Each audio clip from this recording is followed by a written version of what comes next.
بسم اللہ الرحمن الرحیم۔ محترم ناظرین، السلام علیکم۔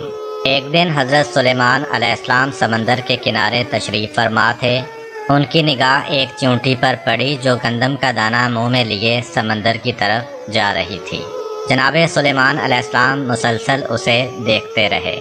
وہ چیونٹی چلتے چلتے سمندر کے کنارے پہنچی۔ اسی لمحے ایک مینڈک نے پانی سے اپنا سر باہر نکالا۔ اس نے منہ کھولا، چیونٹی اس کے منہ میں داخل ہو گئی اور مینڈک تیرتا ہوا پانی کے اندر چلا گیا۔ حضرت سلیمان علیہ السلام کافی دیر تک حیرت میں ڈوب کر اس بارے میں سوچتے رہے۔ اچانک وہی مینڈک دوبارہ پانی سے باہر آیا۔ اس نے منہ کھولا اور چیونٹی اس کے منہ سے باہر نکل آئی، لیکن گندم کا دانہ اس کے منہ میں نہ تھا۔ حضرت سلیمان علیہ السلام نے اس چیونٹی کو طلب کیا اور اس واقعہ کے بارے میں اس سے پوچھ گچھ کی۔ چیونٹی نے کہا، اے پیغمبر خدا، اس سمندر کی گہرائی میں ایک پتھر ہے جو اندر سے خالی ہے، اس میں ایک کیڑا رہتا ہے۔ اللہ تعالیٰ نے اس کیڑے کو اسی مقام پر خلق کیا ہے، وہ وہاں سے نکل نہیں سکتا اور میں اس کے لیے کھانا لے جاتی ہوں۔ اللہ تعالیٰ نے اس مینڈک کو مأمور کیا ہے کہ وہ مجھے پانی کے اندر اٹھا کر اس پتھر کے پاس لے جاتا ہے اور اپنا منہ اس کے سوراخ پر رکھتا ہے۔ میں اس کے منہ سے باہر نکل کر اس کیڑے کے پاس جاتی ہوں اور گندم کا دانہ اس کے پاس رکھ آتی ہوں۔ یہ مینڈک میرے انتظار میں رہتا ہے۔ میں واپس اس کے منہ میں داخل ہوتی ہوں اور یہ پانی میں تیرتا ہوا مجھے سمندر سے باہر لے آتا ہے۔ حضرت سلیمان علیہ السلام نے چیونٹی سے کہا، جب تم اس کے لیے گندم کا دانہ لے کر جاتی ہو تو کیا اس سے کبھی کوئی گفتگو بھی سنی ہے؟ چیونٹی نے کہا، ہاں، وہ کہتا ہے، اے وہ ذات کہ جس نے میرے لیے اپنے رزق کو سمندر کی گہرائی میں اس پتھر کے اندر نہیں بلایا، اپنے مومنین بندوں پر اپنی رحمت کو نہ بلا۔ حضرت امام زین العابدین علیہ السلام فرماتے ہیں، چنڈول ایک خوش آواز پرندے کا نام ہے۔ چنڈول کے سر پر تاج ہونے کی وجہ یہ ہے کہ حضرت سلیمان علیہ السلام نے اس کے سر پر دست شفقت پھیرا تو اس طرح کا تاج اس کے سر پر بن گیا تھا۔ ایک دن چنڈول چاہتا تھا کہ اپنی مادہ کے ساتھ ملاپ کرے، لیکن مادہ چنڈول اس کام پر راضی نہ تھی۔ نر چنڈول نے اس سے کہا، مجھے اس کام سے مت روکو، میں چاہتا ہوں کہ تم سے میرا ایک بچہ ہو جو ذکر خدا کرے۔ مادہ چنڈول نے جب یہ بات سنی تو اپنے شوہر کا مطالبہ قبول کر لیا۔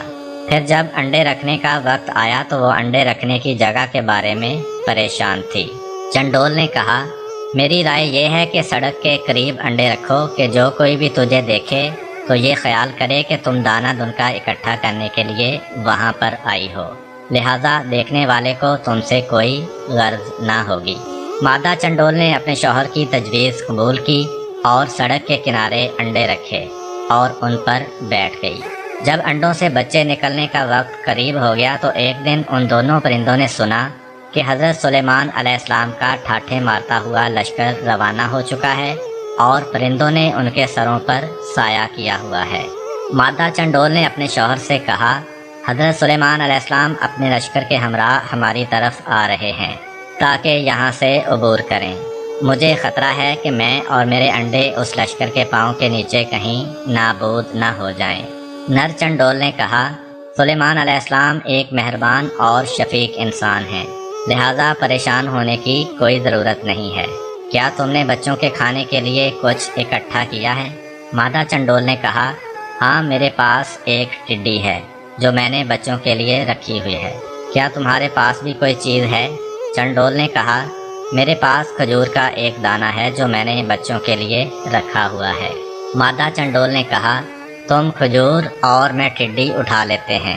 جب حضرت سلیمان علیہ السلام جہاں سے گزریں گے تو وہ ان کی خدمت میں ہدیہ پیش کریں گے، کیونکہ حضرت سلیمان علیہ السلام ہدیے کو بہت پسند کرتے ہیں۔ نر چنڈول نے کھجور اپنی چونچ میں لی اور مادہ چنڈول نے ٹڈی اپنے دونوں پاؤں سے اٹھائی اور دونوں حضرت سلیمان علیہ السلام کی خدمت میں حاضر ہوئے۔ حضرت سلیمان علیہ السلام تخت پر تشریف فرما تھے۔ ان کا استقبال کیا۔ چنڈول ان کی دائیں طرف اور مادہ چنڈول بائیں طرف بیٹھ گئی۔ حضرت سلیمان علیہ السلام نے ان دونوں پرندوں سے احوال پرسی کی۔ انہوں نے بھی اپنی زندگی کا واقعہ جناب کی خدمت میں بیان کیا۔ حضرت سلیمان علیہ السلام نے ان کا ہدیہ قبول کر لیا اور لشکر کو وہاں سے ایک طرف موڑ دیا تاکہ ان کے انڈے پاؤں تلے نہ روند ڈالیں، اور ان کے سر پر دست شفقت پھیرا اور ان کے لیے دعا کی۔ حضرت سلیمان علیہ السلام کی دعا اور ان کے ہاتھ کے مس کرنے کی وجہ سے ان پرندوں کے سر پر ایک خوبصورت تاج نکل آیا۔ ایک دن حضرت سلیمان علیہ السلام نے ایک چڑا دیکھا جو اپنی بیوی چڑیا سے کہہ رہا تھا، تم کیوں مجھ سے دور دور رہتی ہو؟ اگر میں چاہوں تو قصر سلیمان علیہ السلام کا مینار اپنی چونچ سے اٹھا کر سمندر میں پھینک سکتا ہوں۔ ہوا نے اس کی بات کو حضرت سلیمان علیہ السلام تک پہنچا دیا۔ حضرت سلیمان علیہ السلام اس کی بات سن کر مسکرائے، پھر ان دونوں کو طلب کیا اور چڑے سے فرمایا، تم کیسے میرے محل کا مینار چونچ میں اٹھا کر سمندر میں پھینک سکتے ہو؟ چڑے نے کہا، نہیں اے رسول خدا، مجھ میں ایسی طاقت نہیں ہے، لیکن بعض اوقات شوہر اپنی بیوی کے سامنے بڑا بنتا ہے اور شوخیاں بگاڑتا ہے۔ ظاہر ہے عاشق کی کسی بھی بات پر اس کی سرزنش نہیں ہوتی۔ حضرت سلیمان علیہ السلام نے چڑیا سے کہا، تم کیوں اپنے آپ کو شوہر کے حوالے نہیں کرتی ہو جبکہ وہ تمہیں دل سے چاہتا ہے؟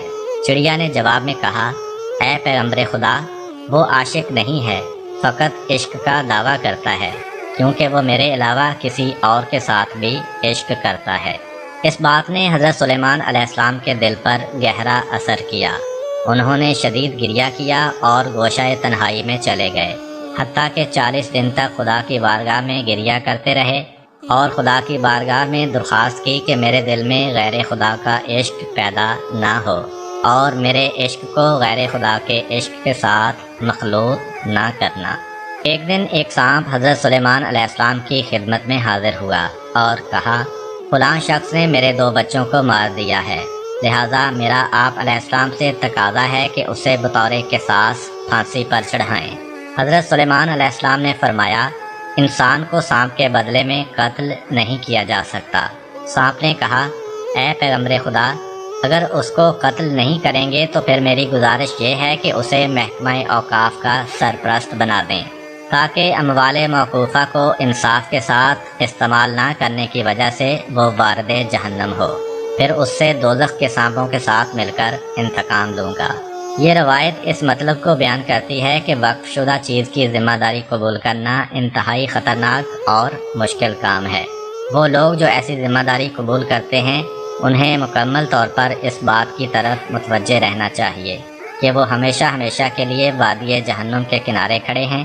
ایسا نہ ہو کہ وہ اس موقوفہ مال میں اپنی ذمہ داری انجام دینے میں کوتاہی کریں کہ اس کی سزا انتہائی سخت ہے۔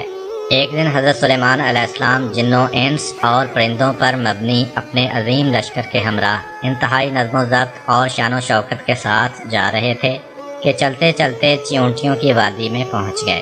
جناب سلیمان علیہ السلام بھی اپنے لشکر کے ہمراہ تخت پر براجمان تھے اور ہوا بڑے آرام سے جھولا جھلاتے ہوئے لے جا رہی تھی۔ اس دوران میں ایک چیونٹی نے دوسری چیونٹیوں سے مخاطب ہو کر کہا، اے چیونٹیوں، اپنے اپنے سوراخوں میں گھس جاؤ، کہیں سلیمان علیہ السلام اور اس کا لشکر تمہیں پامال نہ کر دے اور انہیں اس کا پتہ بھی نہ چلے۔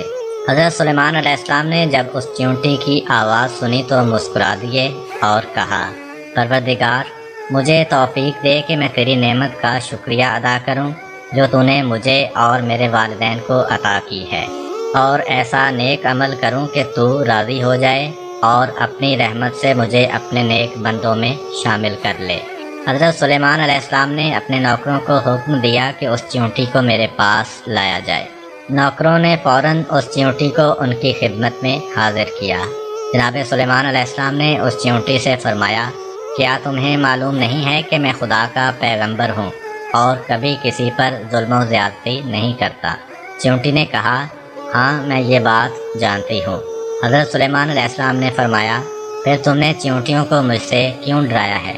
چیونٹی نے عرض کیا، میں اس بات سے ڈری تھی کہ یہ چیونٹیاں آپ کی شان و شوکت اور زرق و برق دیکھ کر دنیا کی دیوانی نہ ہو جائیں اور خدا کو نہ بلا دیں۔ میں چاہتی تھی کہ وہ اپنے اپنے سوراخوں میں گھس جائیں اور آپ کا جاہ و حشم نہ دیکھیں۔ اس کے بعد چیونٹی نے عرض کیا، کیا آپ کو علم ہے کہ اللہ تعالیٰ نے اپنی عظیم ترین مخلوقات میں سے ہوا کو آپ کے تابع کیوں قرار دیا ہے؟ جناب سلیمان علیہ السلام نے فرمایا اس بارے میں مجھے علم نہیں ہے۔ چیونٹی نے کہا اس لیے کہ آپ سمجھیں کہ آپ کا ملک برباد ہونے والا ہے اور اس پر اعتماد نہیں کرنا چاہیے، اور اگر خداوند عالم دنیا کی تمام چیزوں کو ہوا کی طرح آپ کا فرما بردار بنا دیتا تو ہر چیز آپ کے قبضہ سے نکل جاتی، جس طرح کہ ہوا کسی کی مٹھی میں نہیں رہتی۔ حضرت سلیمان علیہ السلام چیونٹی کی اس پرمانی نصیحت کو سن کر مسکرا دیے۔